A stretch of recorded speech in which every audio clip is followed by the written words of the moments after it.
जय हिंद दोस्तों, आपका स्वागत है आपके अपने channel MSF army news and history पर। आज आपको बहुत ही दुख के साथ बताना पड़ रहा है कि हरियाणा के यमुनानगर जिले के रादौर विधानसभा क्षेत्र के नाचरोल गांव निवासी रविंदर सिंह राणा शहीद हो गए। शहीद रविंदर राणा लगभग 16 साल पहले सन 2009 में भारतीय सेना में भर्ती हुए थे। भर्ती होने के बाद राजपूत रेजिमेंटल सेंटर फतेहगढ़ में उन्होंने अपनी ट्रेनिंग पूरी की और 6 राजपूत रेजिमेंट में सेवाएं देने के लिए चले गए। 2 साल पहले उनकी 6 राजपूत से 10 राष्ट्रीय राइफल डोडा में उनकी पोस्टिंग हो गई और हाल फिलहाल उनकी पोस्टिंग वहीं डोडा में थी, जहाँ पर वो अपनी ड्यूटी कर रहे थे। शहीद रविंद्र राणा के परिवार में उनके माता पिता, पत्नी और 2 बच्चे हैं। उनकी बड़ी बेटी जो कि 11 साल की है और उनका बेटा भानु प्रताप जो कि 7 साल का है। शहीद रविंद्र राणा के ताऊजी ने बताया कि वह 2 साल पहले जम्मू कश्मीर के डोडा में पोस्टिंग गए थे। वहां पर उनकी अचानक से 2 महीने पहले तबीयत खराब हो गई और उनको नजदीकी मिलिट्री हॉस्पिटल में भर्ती करवाया गया। जहां पर उनका इलाज में सुधार नहीं हुआ तो उनको वहां से रेफर करके दिल्ली आरआर हॉस्पिटल भेज दिया गया, जहां पर इलाज के दौरान उन्होंने दम तोड़ दिया और देश के लिए शहीद हो गए। जैसे ही रविंद्र राणा के शहीद होने की सूचना उनके परिजनों को लगी तो परिवार वालों का रो रो कर बुरा हाल हो रहा था और पूरे गांव में शोक की लहर दौड़ पड़ी। शहीद रविंद्र राणा को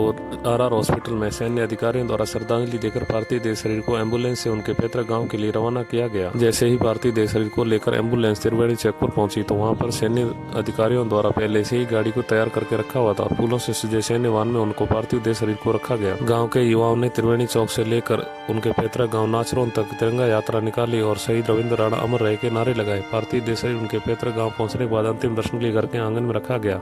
अंतिम दर्शन हो जाने के बाद पार्थिव देह शरीर को गांव के ही मोक्षधाम पर ले जाया गया, जहां पर सैन्य टुकड़ी द्वारा गार्ड ऑफ ऑनर देकर सैन्य सम्मान के साथ अंतिम संस्कार किया गया। शहीद रविंद्र राणा के बेटे भानु प्रताप ने उन्हें मुखाग्नि दी और हमेशा हमेशा के लिए पंचतत्व विलीन हो गए। हम सलूट करते हैं, नमन करते हैं देश के ऐसे वीर जवान को जो देश की रक्षा करते करते अपने प्राण न्यौछावर कर देते हैं। जय हिंद।